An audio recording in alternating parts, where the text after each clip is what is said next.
வேட்டையன் படத்துடைய பிரம்மாண்ட வெற்றியை தொடர்ந்து சூப்பர் ஸ்டார் ரஜினிகாந்தோட ஆக்டிங்கில் இப்போ ரிலீஸுக்கு ரெடியாக இருக்க திரைப்படம் தான் கூலி. ஆரம்பத்தில் இந்த கூலி படம் தலைவர் 171 அப்படின்ற பெயர்லேயே ஆரம்பிக்கப்பட்டது. அதைத் தொடர்ந்து தான் ஒரு சின்ன கிளிம்ஸ் வீடியோ மூலமாக இந்த படத்துக்கு கூலி என டைட்டில் வச்சிருந்தார் லோகேஷ் கனகராஜ். கூலி என்று டைட்டில் வச்ச உடனே சூப்பர் ஸ்டார் ரஜினிகாந்த் மட்டும் இல்லாமல் இந்திய சினிமா உலகமே எதிர்பார்த்து காத்து கொண்டிருக்கு இந்த படத்திற்காக.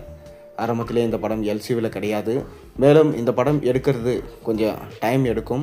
நான் என்னைக்கு அப்படின்னு சொல்லிட்டு ரிலீஸ் டேட் சொல்ல மாட்டேன் அப்படின்னு லோகேஷ் சொன்னார். அதாவது லியோ படத்தில் இந்த மாதிரி தான் ரிலீஸ் டேட்டை சொல்லிவிட்டு அதுக்கப்புறம் மிக பெரும் பிரச்சனையாக போயிடுச்சு. படத்தை சொதப்பிட்டார் நம்ம லோகேஷ். அதாவது படத்துடைய 2ஆம் பாகம் சரியில்லை அப்படின்னு சொல்லிட்டு சொல்லப்பட்டது. அதற்கான விளக்கங்களும் லோகேஷ் கொடுத்தாரு. ஆனால் மக்கள் அதை ஏற்றுக்கலை. அதை தொடர்ந்து தான் பார்த்திங்கன்னா செஞ்ச தப்பு எல்லாத்தையுமே நம்ம கூலி படத்தில் திருத்திக்கணும்.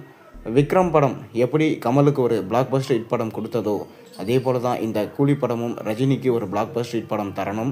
மேலும் நம்மளும் திரும்பி வரணும் என்று ஒரு விஷயத்தையும் பார்த்து செஞ்சுட்டு இருக்காரு நம்ம லோகேஷ் கனகராஜ்.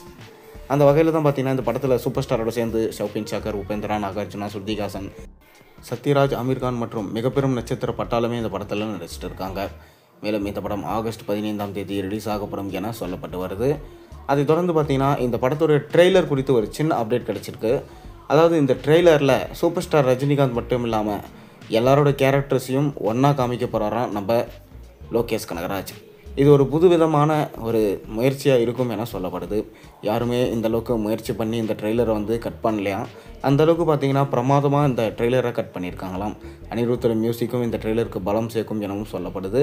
மேலும் இந்த ட்ரெய்லரை ஏப்ரல் 15 அப்படின்னா 16க்கு மேலே ரிலீஸ் பண்ணலாம். அதாவது தமிழ் புத்தாண்டுக்கு அடுத்து ஒரு 2 நாள் கழிச்சு ரிலீஸ் பண்ண போகிறாங்க. ஏன்னா தமிழ் புத்தாண்டுக்கு இந்த படத்துடைய செகண்ட் சிங்கிள் சாங்கை ரிலீஸ் பண்ண பிளான் பண்ணியிருக்காங்களாம். அதை தொடர்ந்து இந்த படத்தோட ட்ரெய்லரை நம்ம எதிர்பார்க்கலாம். மேலும் இந்த ட்ரெய்லர் வந்ததுக்கப்புறம் தான் இந்த படத்துடைய எக்ஸ்பெக்டேஷன்ஸ் எந்த அளவுக்கு போகுது, 1000 கோடி அப்படின்ற வசூலை இந்த படம் தட்டி தூக்குமா இல்லையான்றது நமக்கு தெரிய வரும். மேலும் இந்த படம் தமிழ் சினிமாவோட முதல் 1000 கோடி வசூலாக இருக்கும் என ரசிகர்களுமே பார்த்திங்கன்னா ஆவலோடு காத்து கொண்டு தான் இருக்காங்க. ஆனால் லோகேஷ் கனகராஜ் கண்டிப்பாக ஏமாற்ற மாட்டார் என சொல்லப்படுது. மேலும் இந்த படத்தில் நிறைய ஸ்பெஷல் அப்பியரன்ஸ் எல்லாம் இருக்காங்களாம். ஆனால் இன்றைக்கி வரைக்கும் அதை சஸ்பென்ஸை தான் வச்சுருக்காரு லோகேஷ் கனகராஜ். பொறுத்திருந்து பார்ப்போம். நீங்கள் கூலி படத்துக்காக வெயிட் பண்ணுறீங்கிறத மறக்காம கீழே கமெண்ட்டில் சொல்லுங்கள். மேலும் சேனலுக்கு சப்ஸ்கிரைப் பண்ண, லைக் பண்ணுங்கள், பெல் ஐகானை ப்ரெஸ் பண்ணுங்கள்.